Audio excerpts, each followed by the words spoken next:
I have told my story in the last few months, however raw it was. I have written down many intensely personal accounts of life as an entrepreneur, a wife, and a mother. In no particular order, of course. Jokes aside, when I say that it has been rough, that just may be the understatement of the year. However, I do consider myself to be an intensely optimistic person. And as I look around me, I would like to think that now and again I see a little bit of a glimpse in the mirror. My son, my oldest son, is a ray of sunshine. Happy, optimistic, and sees opportunity in everything around him. I would like to think that I've got a little bit of a something to do with that. My youngest is a teddy bear. He teaches me about kindness and resolve every single day. I would like to think that he's been sent to remind me that no matter how tough it gets, we should always be kind.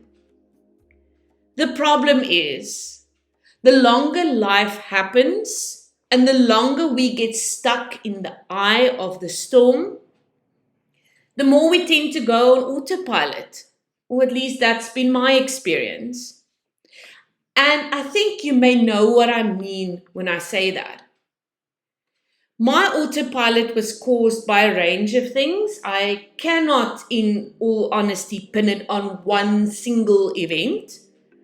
It was definitely motivated by a global pandemic, followed by moving house, a declining economy, interest rate hikes, losing a close family member, and of course, topped off with severe illness in our small family unit.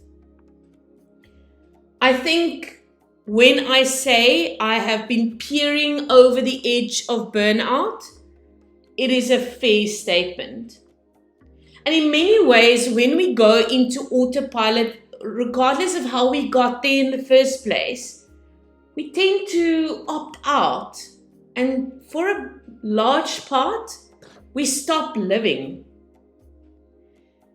So for today, if we can all agree that to some level we may be in autopilot, how do we get out of it? I think for me it's like riding a bike. It is much like saddling up and feeling a little shaky, but getting it to work properly and riding that bike at major speed. I feel it in my bones, and I believe that there comes a time when you need to be able to distinguish between that which you are in control of and have the power to improve or change, and that which we do not. Now, often we hear of the concept of working on the business and not at the business. And that, I think, in itself is a very valuable point to circle back to. To say that we need distance in order to get perspective. So whether we call it saddling up and struggling a little bit in order to find that stride in riding that bike again, or whether we are just calling it working more on the business than at the business, the point is we need to look up and smell the roses. We need to hear the birds singing. And at some point, when we've done our part, we need to sit back, get the distance, get the perspective, and observe. That is when magic happens. So, I have started to plan my annual break. I have started to set up boundaries, and I've really looked at my schedule. little bit, one step at a time. So I am not quite there yet.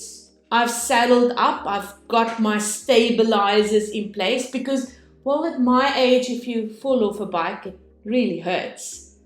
So, jokes aside, I've saddled up, my stabilizers are in place, I'm less shaky every single day. I hope that you will saddle up your bike and that you will get the distance you need in order to really, truly move forward.